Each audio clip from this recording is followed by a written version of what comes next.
guys, welcome back to this week's video on youth. I am Almira, and this week I'm joined by my co-hosts Adriana and Daniel. For this week's episode, we're going to be talking about sex education. According to Advocate for Youth, sex education is a provision of information regarding bodily development, sex, sexualities, and relationships, along with skills building to help young people communicate and make informed decisions about sex and their sexual health. So, the three of us are aware that different people have different views on what sex education is.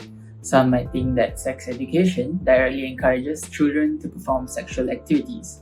And the more people talk about it, the more they think society approves of it. And that might reduce their awareness of the consequences of sex. Yeah, but some people also believe that sex education can help youths develop healthy relationships and also prevent a variety of consequences from happening if they choose to perform sexual activities. I think some feel that exposing kids to sex at a young age is indecent. To some, it's the wrong kind or too much information from sex education that could potentially destroy the innocence of the youth. And so adults probably think that, preteens don't really go through the complicated desires and fears from the world of sex, but that's not always necessarily true. But I think this is the reason to why they think kids should not be exposed to the idea of sex at all till they reach an appropriate age. What do you guys think? Well, although the role of sex education isn't to instruct children to have sex, but rather provide comprehensive and inclusive education on sex, I do understand that there is a lack of skilled teachers teaching this because some just find it uncomfortable. And according to an analysis on sex education in schools across Malaysia done by University Kebangsaan Malaysia in 2011, it was found that the subject was not taught in depth and only covered certain aspects. For example, the teachers only covered the sexual intercourse and fertilization aspects without giving any relation to the value aspects. Right, so of course, the factors you guys mentioned would affect the comprehensiveness of sex education for youths. And of course, for some, the idea of learning this may go against their religious beliefs, right? Their sentiments, their principles, and their values. So it's hard for two different groups of people with different views to come together and discuss topics as sensitive as this. That's why schools decide it's best to leave this topic alone.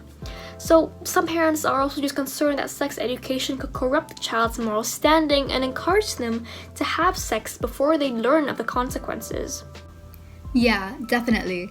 So I've read the survey from the Public Health Institute of Malaysia, and they reported that 31.9% of students have had their first sexual experience before they turned 14 years old, which of course is a high percentage, right?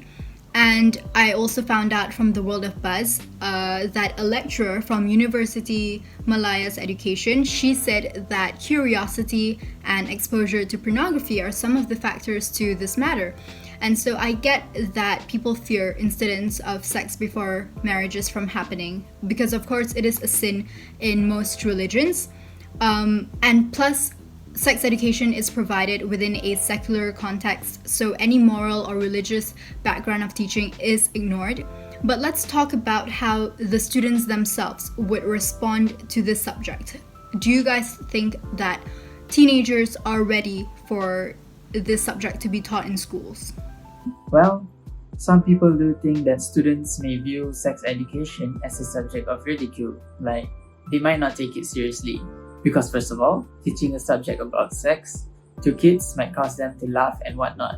And I've also read this survey by NBC and People magazine, which said that 18% of youth have sex just to be popular.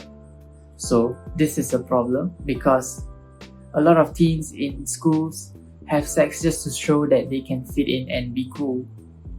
Yeah, you're definitely right, which is why discussions and debates are still ongoing till today. It's a hard topic to talk about in families in our country, you know? It's stigmatized, tabooed, and sensitive. Anyways, let's move on to the pros now. I do know that many people believe sex education will educate the youth in a manner where it provides facts without trying to fix any moral values or judgments.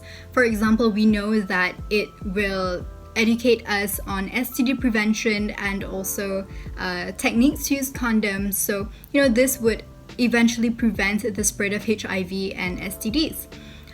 According to this blog by Ivy Panda on the pros and cons of sex education, the spread of these diseases could be due to low rates of contraceptive use and, just people who lack information on safe sex practices. Do you guys have any thoughts on this? I think it's an important issue to talk about. To some people, they notice that the youths are less prone to getting infections like HIV if they have information and skills on safe sex. But other than that, they also believe that it can prevent sexual assault and teach the students what is right and what is wrong. In September, Srividya Ganapati, she's also a lawyer, reported to the Star that there is a need for comprehensive sexual and reproductive education in schools to teach the boys and the girls to respect each other's bodies. And I personally think that they have to learn this respect too. Yeah, of course, and the number of sexual harassment cases nowadays is absolutely alarming. I think it's also important to highlight the fact that sex education teaches the youth on the dangers of teenage pregnancy and how to prevent unwanted pregnancies. Topics such as contraceptive pills, condoms, intrauterine devices, morning after pills are taught efficiently. And I found that in a 2008 article on Science Daily on the Center for the Advancement of Health, it said that a research suggested that comprehensive sex education may decrease teen pregnancy, and that there's no science that it boosts the number of sexual intercourse or transmitted diseases. I do think that everyone should educate themselves on the pros and cons of sex education, because wanting to not discuss about it will create a significant impact on the youth no matter what. So you need to know whether sex education could destroy the innocence of the youth and have them make regretful decisions, or could it influence the teenagers to listen better, negotiate better, communicate better, and find sources of help and advice better. Yep, I think so too. The myths surrounding sex education, claiming that it only encourages children to perform sexual activities, should be debunked. Instead, everyone should read more on what sex education really is and the topics it covers. This way, everyone will have better judgments and we can all have a healthier debate on whether it should be taught to the youths or not. I agree. I think the topic of sex education is still a large discussion that needs to be talked about more in our country. But sadly, we conclude our video here. Do let us know what your opinions are by dropping a comment in the comment box down below. Don't forget to like this video and subscribe to our YouTube channel and follow our Instagram at @youth_official_. Of course, do follow our website at youthnewsofficial.com to stay updated with our content.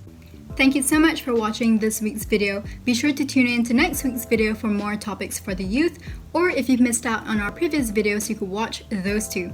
This has been Adriana with my friends Elmira and Daniel, signing out.